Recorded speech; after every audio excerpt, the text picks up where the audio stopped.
place, a hilltop in New Jersey. The setting, giant antennas like monstrous eyes and ears, straining, watching, waiting. Inside the control station, a team of specialists with ultra-sensitive electronic equipment, ready to probe the vast reaches of the sky. These men are waiting for the climax of a dramatic experiment they've been working on for many months in collaboration with the National Aeronautics and Space Administration, an experiment known by its code name as Project Echo. Men like Luke Lowry here, Dick Klahn, Bill Snell, and Bill Jakes, project engineer, all scientists with the Bell Telephone Laboratories. In a few minutes, if things go right, Holmdel will communicate by telephone in a brand new way by routing the call through outer space to Goldstone, California, 2,300 miles away, where scientists of the Jet Propulsion Lab are waiting. This call will be bounced off a man-made satellite. If it works, it will be the first time voice has traveled from the Earth up to a man-made moon and back to Earth again. This is the satellite, a huge empty balloon, here shown while still in its hangar. The inflated balloon is 10 stories high, made of a strong, new aluminized plastic. Strong, yet only half as thick as the cellophane around a package of cigarettes. Its aluminum coating gives it nearly 100% reflectivity. That balloon will soon be hurtling across the sky 1,000 miles high over North America. Yes, these men know why they are on this New Jersey hilltop. But others may wonder, even if it works, so what? Who cares about bouncing messages off a space balloon? What's the practical good of it? We can telephone almost any place in the world today. Thanks to ocean cables, we can talk overseas as if to the phone next door. This year, about 3 million messages will be transmitted across the Atlantic. But 10 years from now, it is predicted there will be 21 million messages. More facilities will be needed. And there are the polar regions where severe atmospheric conditions make radio reception difficult. Here, particularly, the military need for alternate communication systems is great. Powerful microwave transmitters carry telephone calls over barren and open spaces. These systems will always serve us well.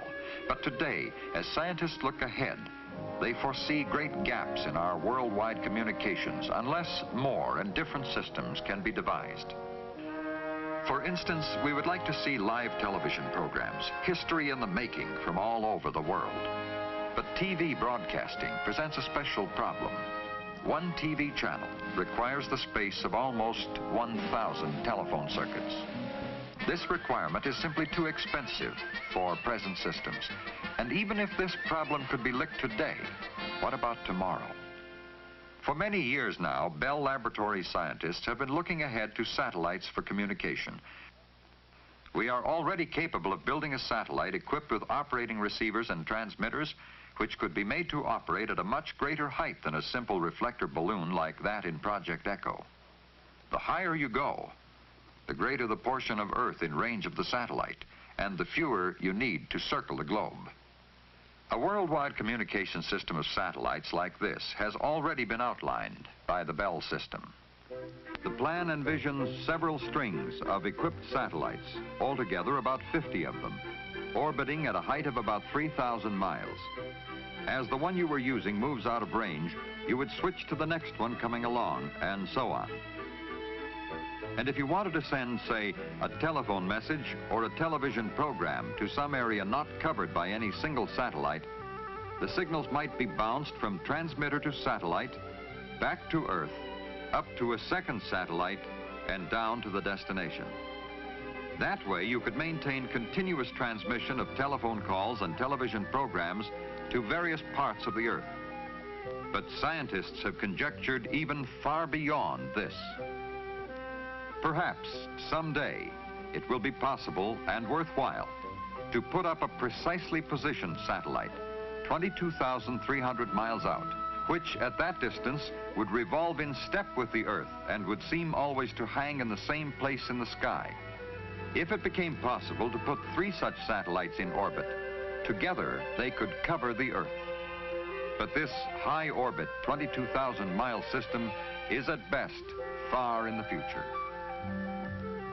As scientists wait in New Jersey and California, today's experimental balloon satellite, the pioneer of worldwide space communications, is already up in the sky, 1,000 miles high, on its first 2-hour orbit around the Earth, hurtling through the vacuum of outer space, ready to relay telephone signals between powerful transmitters and receivers as far apart as New Jersey and California.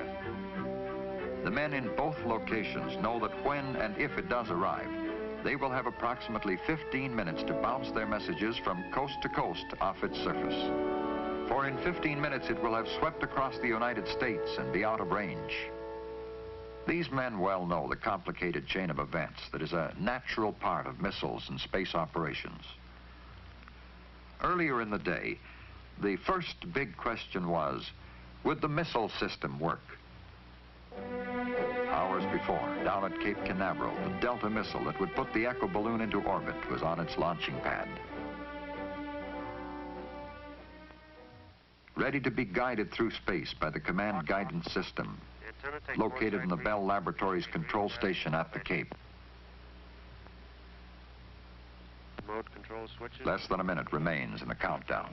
13, 12, 11, 10, 9, 8, 7, 6, 5, 4, 3, 2, 1, 0.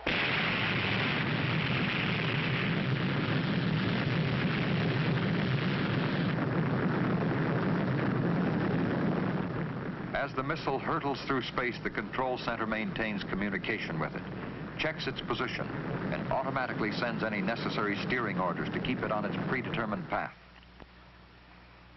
This guidance system was designed by Bell scientists, the same system that meets the precise target demands of the Titan intercontinental ballistic missile. Its job here is to put the Echo satellite in orbit with pinpoint accuracy. Will it? That is the question these men ask themselves as they finish monitoring the guided portion of the missile's flight. And will the balloon, squeezed into a 26-inch sphere, release okay? Will it inflate properly or burst into fragments? They still have to wait.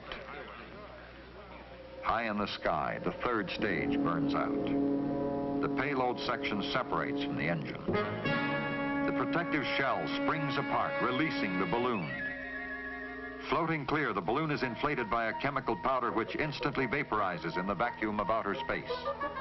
The men won't know it for some time yet, but balloon inflated and in orbit. As the minutes pass, scattered tracking stations take up the difficult job of finding the balloon and tracking it. Now it's up to Bill Jakes and these other communications men in New Jersey and California to find it. When they do, in addition to transmitting tape-recorded messages, they will talk together on the telephone. But until then, they still have their worries. This new, unique horn-type antenna, so painstakingly developed here in Holmdel, will it really eliminate static?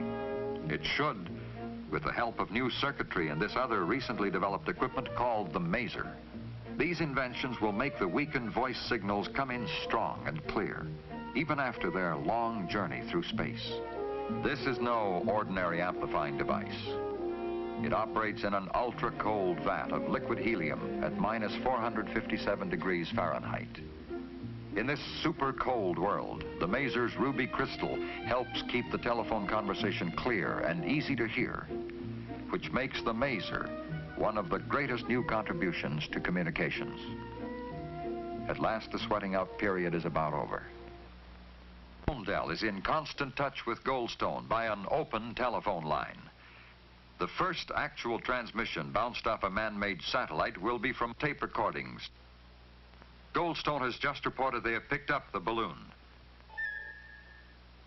A pinpoint in the sky, 100 feet wide, 1,000 miles out in space.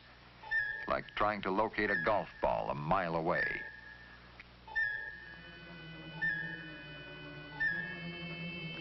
We have it now, Bill. Good. Let's hope we can keep it. The signal looks good, Luke.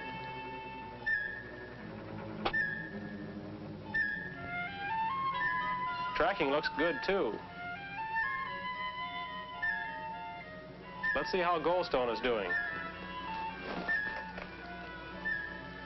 Hello, Goldstone. This is Holmdel. We're getting your signal. How are you receiving ours?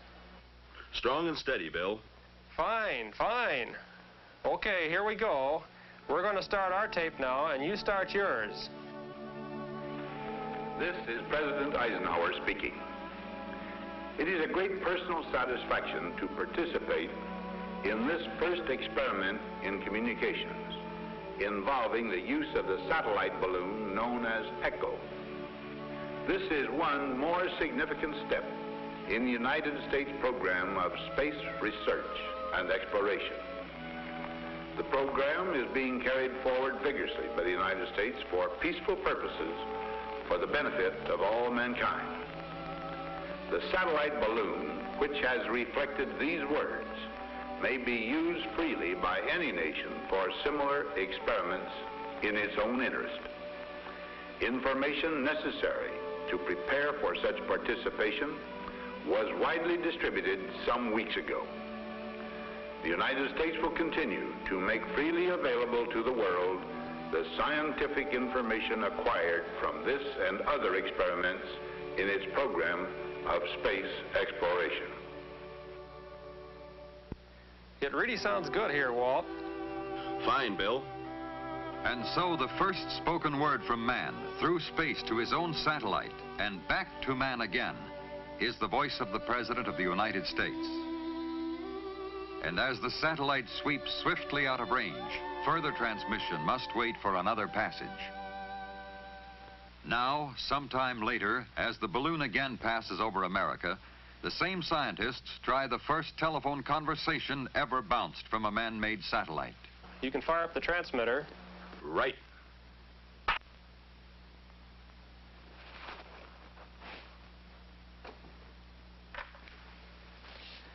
Hello, Goldstone. This is Holmdel calling. Calling Goldstone. How do you read me? Holmdel, this is Goldstone. You're loud and clear, Bill. Oh, wonderful. Well, it looks like all the hard work was really worth it. A new, bold stride on a long road has been taken. The road to communications between ourselves and others overseas with the same variety and dependability we now enjoy anywhere in our own country. The balloon satellite of Project ECHO is, of course, for experiment only. But it is an experiment that may result in a new intercontinental communication system. As these men of Bell Laboratories and Western Electric continue their round-the-clock program of research and development, they are determined to keep America well ahead in the field of communications. And today they are looking, as all humanity looks, to the vast potentials of outer space.